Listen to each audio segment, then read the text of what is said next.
दरवेश थे, हज़रत अबू हाशिम उनका नाम था। कहते हैं बड़ी मजबूरी थी, मुझे कहीं जाना था तो कश्ती नहीं मिल रही थी। अचानक एक कश्ती गुजरने लगी तो मैं भी सवार होने लगा तो मल्लाह ने मुझसे कहा कि ये एक साहब बैठे हैं, बड़े अमीर हैं, साथ उनकी कनीज़ है, इन्होंने मुझसे बुक कर ली है सारी की सारी। की अकीदा सी सालम करा लिया टांगा, वो सारी की सारी बुक कर ली है, तो मैं तो किसी को नहीं बिठा सकता। तो वो जो साहब बैठे थे बड़े सेठ आदमी थे, कहने लगे मियाँ आप किसी और कश्ती में बैठो। जो उनकी कनीज़ थी ना, वो कहने लगी चेहरे से कोई नेक आदमी लगता है, चलो इतनी सवारियों की जगह है, किसी कोने खुदरे में बैठ जाएगा, हमारा क्या जाएगा। कहा अच्छा चलो आ जाओ। कहते मैं कोने में बैठ गया, थोड़ा रास्ता आगे गया, उन्होंने खाने का सामान निकाला, मुझे भी खिलाया, लेकिन खाते खाते मेरी नज़र पड़ी तो उसमें तो शराब के बर्तन भी थे माज़अल्लाह। फिर उस शख्स ने खाना खाने के बाद उस कनीज़ से कहा कि मुझे माज़अल्लाह गाना सुनाओ। वो गाने गाने लगी, ये मेरी तरफ मुतवज्जे होने लगा, मुझे कहने लगा सुनो। मैंने कहा मैं ये नहीं सुनता। फिर मेरी तरफ शराब बढ़ाई, मैंने कहा मैं नहीं पीता। तो कहने लगा तू क्या सुनता है, तू क्या सुनता है। तो कहने लगे मैं सुनाऊं क्या सुनता हूं। कहा सुनाइए। फरमाते मैंने कुरान पाक पढ़ना शुरू कर दिया।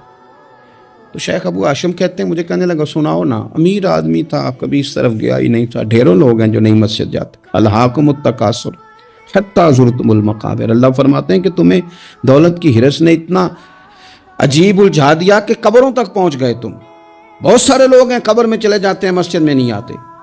तो कहते हैं मैंने उसे चंद आयतें सुनाई, उसकी तो कैफियत ही बदल गई।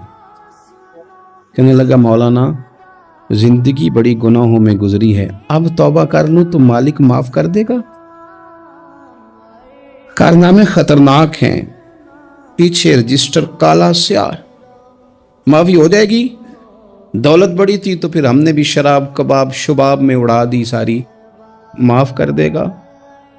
तो कहते हैं मैंने कहा हो बंदे के आने की देर है, उसकी रहमत तो फौरन ही कबूल कर लेती।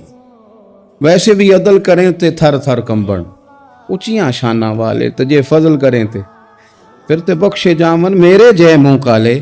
कहते उसने उस कनीज को आज़ाद किया, दौलत अल्लाह की राह में खैरात की, 40 साल मेरे साथ रहा। फिर मैंने उसकी ज़ुबान से सिवाय खैर के जुमला नहीं सुना। एक की बात करता था, कहता था शेख काश आप मुझे थोड़ा पहले मिल जाते, जिंदगी से ये गिला है कि तू ज़रा देर से मिला है। पहले मिल जाते ना तो शायद मेरी ज़िंदगी कुछ और दिन बन जाते, थोड़ी देर अल्लाह वाले की सोबत। आप फरमाते हैं फिर वो 40 साल के बाद मेरे सामने इंतकाल हुआ, मैंने ही दफन किया, मैंने ही कब्र में उतारा, जनाजे का एहतमाम भी मैंने ही किया। मेरा यार था, दिल लग गया था, प्यार हो गया था, मैं परेशान रहता। एक दिन ख्वाब में मिल के मुझे कहने लगा फिक्र न कर, मैंने अपने रब को बड़ा ही मेहरबान पाया है, मैंने उससे बड़ा करीम पाया है, माफ करने वाला पाया है, दरगुजर करने वाला पाया है। उसने फजल फरमा दिया, मेरे गुनाहों पर उसके अफू दरगुजर का कलम चल गया है, और मेरे हक में जो फैसला आया है वो रहमत वाला ही आया है, फजल वाला ही फैसला आया है।